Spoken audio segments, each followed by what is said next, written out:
Why don't you tell the audience about the letter you've been working on there? I wrote a letter to Santa.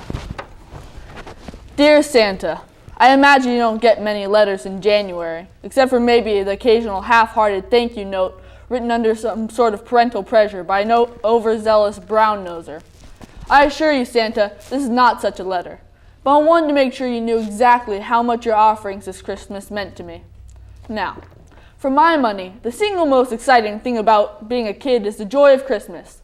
The beautiful lights and decorations, baking holiday cookies with Mom, decorating the tree with my brothers and sisters, bundling up and heading downtown to see the store windows, hear the carolers, the horse-drawn carriages, the big Christmas tree, but most importantly, Santa, you.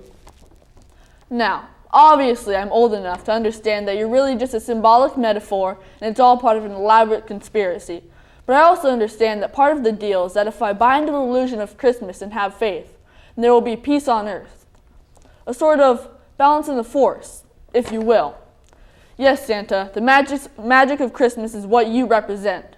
In our darkest hour, there is amazing, omnipresent, and benevolent force in which the world spreads love and joy everywhere.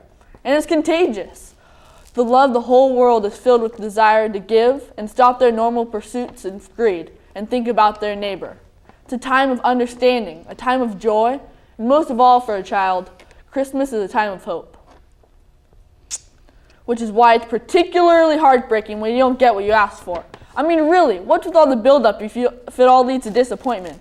A used Nintendo NES that's been in storage for 2 years is not a video game console. If I have to spell it out, it's W-I-I. Now, Santa, let's level with one another. If, for whatever reason, your elves can't come up with what I want or your magical reindeer can't deliver the goods, I understand. I'm a reasonable man.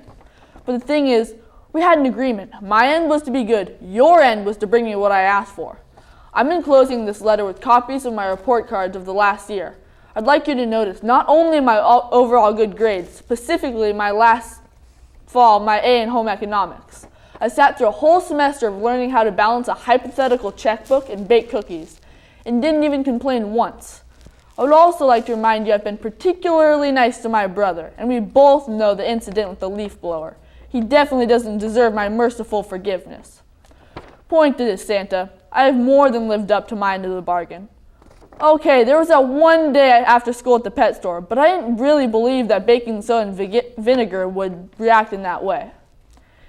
Here's what I'm willing to do. Between now and Christmas, I do have a birthday coming up. I know it's not your season, but I expect you may be able to have a certain amount of influence, if you know what I mean. I've amended my wish list. Up the ante, if you will, if you can.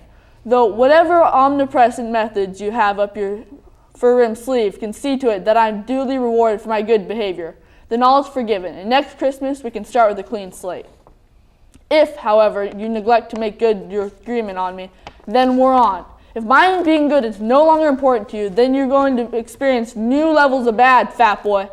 Let me put it another way. Remember that scene in The Godfather where Jack Woltz wakes up with his prize horse's head in his bed? Just keep an eye on Blitzen. I know where you live. Happy New Year. Love, Jesse.